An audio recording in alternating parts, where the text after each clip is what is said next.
마이크로 브랜드의 시계를 좋아하시는 분들에게 그 이유를 물어보면 보통 동스펙 대비 비교적 저렴한 가격이나 브랜드의 강한 개성, 또 수리, 정비의 용이성 등을 말씀하시곤 합니다.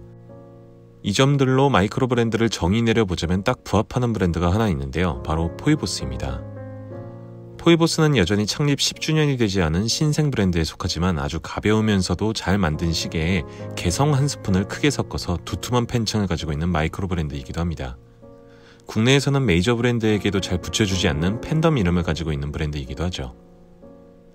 포이보스의 시계들은 개성 강한 디자인으로 인해서 호불호가 꽤 강한 편에 속합니다. 데일리 워치나 올라운드 워치로 사용하기에는 무리가 있다는 것을 부정할 수는 없죠.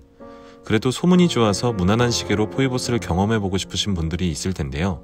오늘 살펴볼 시계는 개성과 무난함 사이를 줄타기하는 묘한 시계입니다. 자, 포이보스의 보이저 GMT를 같이 살펴보도록 하죠.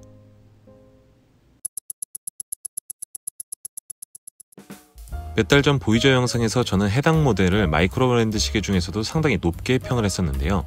이미지보다 뛰어났던 디자인이 한몫을 크게 했었습니다. 다소 여성스럽게 느껴질 수 있는 화이트 톤의 자개 다이얼이 생각보다 코디하기가 좋았고 또 괴랄하다고까지 할 수 있는 포이보스 디자인이 보이저에서는 개성으로 표현될 수준이었거든요. 디자인에 매료된 저는 사실 다른 단점을 발견하기가 어려웠었습니다. 사소한 문제들이 손목 위에서 감춰진 거죠.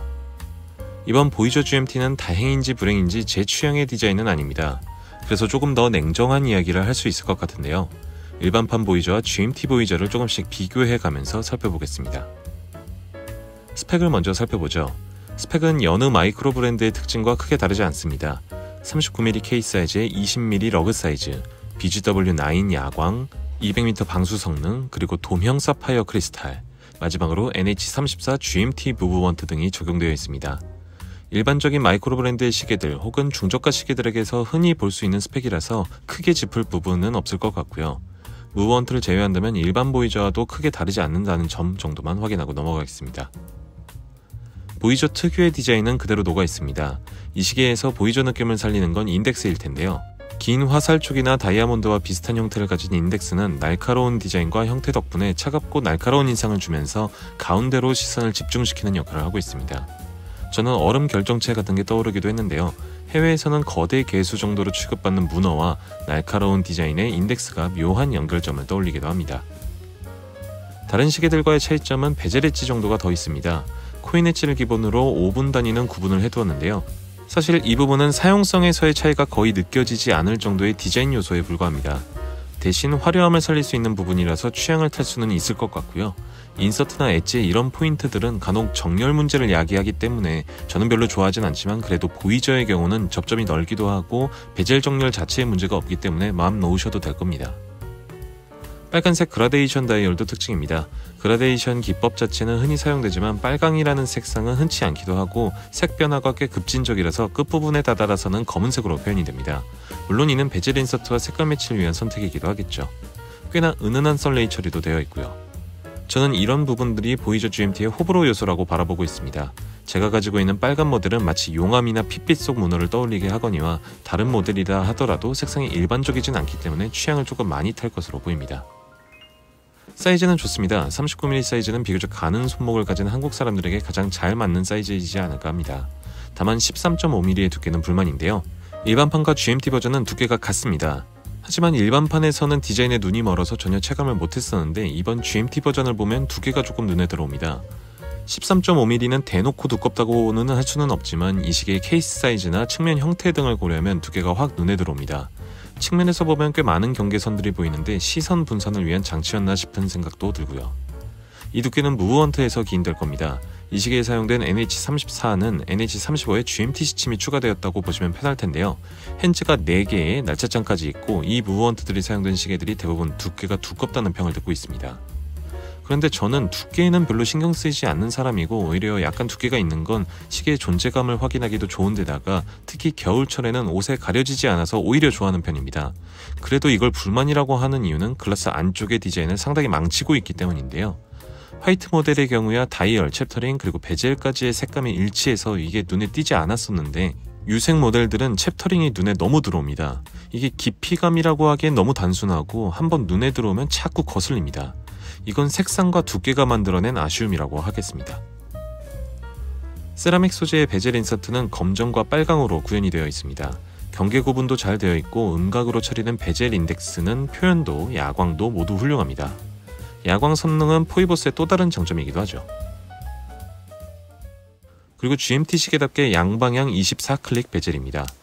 생활 밀착용 용도는 아니기 때문에 크게 중요하진 않겠지만 클릭감은 조금 무디고 약간의 백플레이들도 느껴집니다.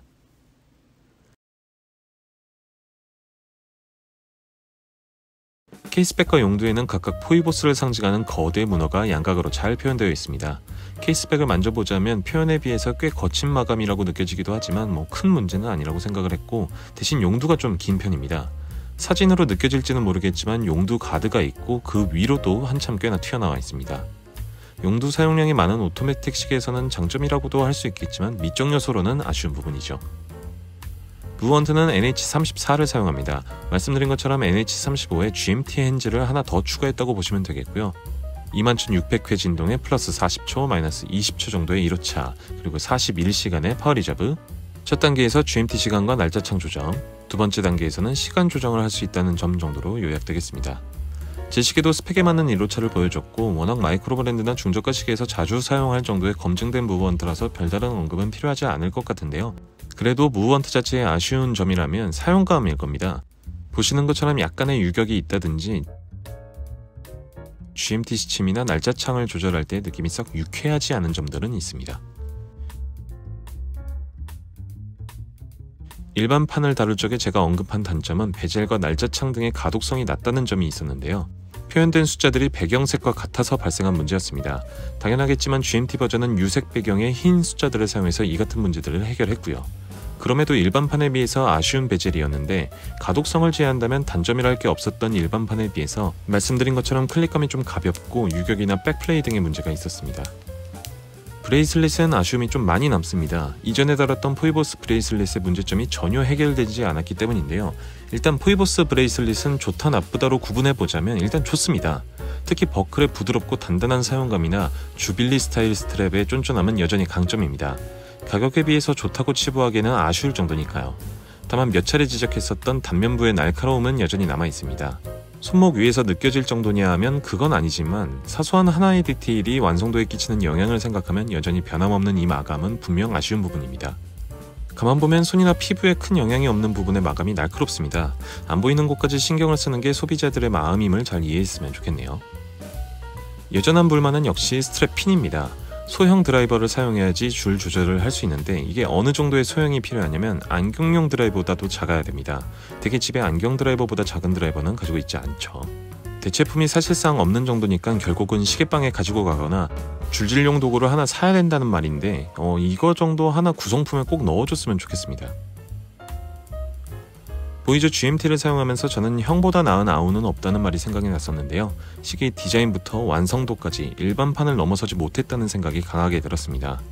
개성 있는 GMT 시계를 찾는 분들에게 더할 나위 없이 좋은 선택이 되길 바랐었는데요. 포이보스와 보이저 GMT가 조금은 성급한 준비를 하지 않았나 싶습니다.